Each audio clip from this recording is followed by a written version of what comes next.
And when it comes down to just the rigidness of rules and that legality, having to measure up is enough to be saved, when that's not what the Bible says. They add rules like, oh, you can't drink, you can't smoke, obviously you can't do drugs because most of those are illegal, and I can understand that.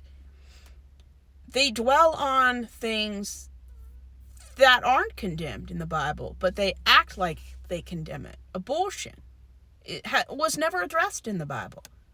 God never said life starts at conception. God never said that every child in the womb is born. If that were true, King David's child wouldn't have died. Just because something is conceived and born does not mean their life will be 70 years long. The whole issue with Christian morality is that if you actually look in the Bible for what it actually says, I'd say half of the rules in Christianity won't even be found in the Bible.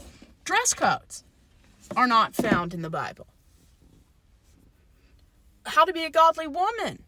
The trad wife is not biblical. It's just not. Biblical women were business owners, went out, did things, made money. The idea that women are to stay home and be in the kitchen is not biblical. I'm saying if you want to do that and you're a Christian, that's perfectly fine. But that's not the Proverbs biblical woman analogy.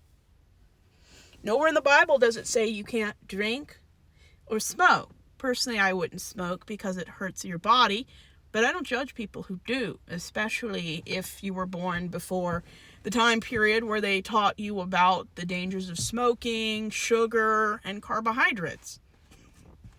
My parents were in middle school in the late 60s, and this was before a lot of the health PSAs existed.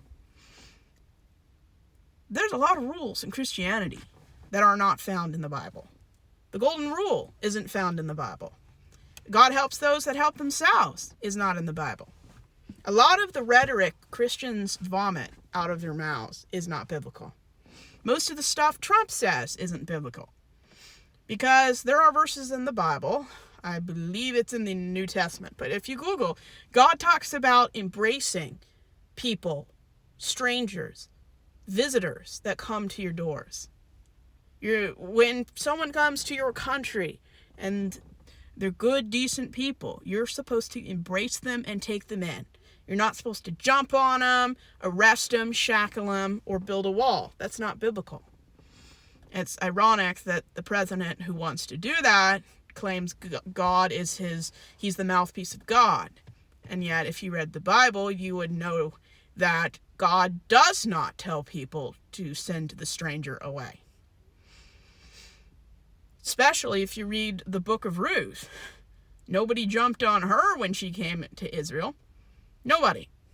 There were people that yelled slurs, but those people aren't mentioned in the line of King David. And they were condemned in the book. There were laws that made shunning or leaving strangers to starve was not permitted. Even widows were not permitted to be scorned and thrown away. And yet, the people in charge of this country are living contrary to the Christian values that they're trying to push down people's throats. You cannot call yourself a Christian and hate immigrants. You cannot call yourself a biblical Christian and view trans people as a disease, gay people as a sickness. You cannot be a biblical Christian who loves Jesus, because Jesus never spoke about transgender people. He never spoke about gay people. Not once did Jesus ever condemn homosexuals. Nowhere in the Bible does it say that God hates FAG, which is a terrible slur. And yet, people who claim to know God and Jesus say awful things. But at the end of the day, Churches will teach their members that grace is a demonic influence and that works are the only legitimate way to gain God's favor, because they don't know what God's favor looks like and they haven't read his book.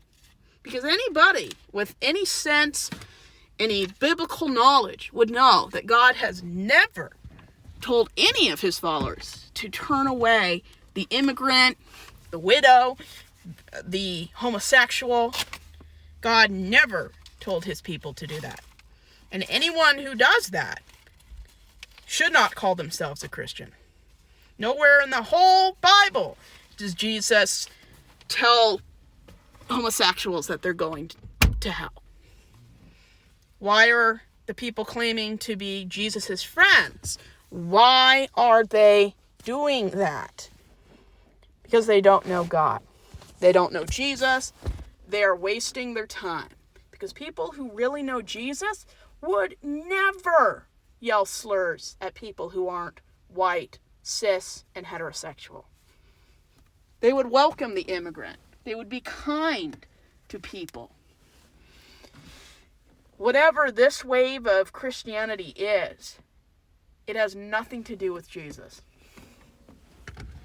Jesus may have said some really bad things, but at the end of the day, he said a lot less disgusting things than the people who claim to know him.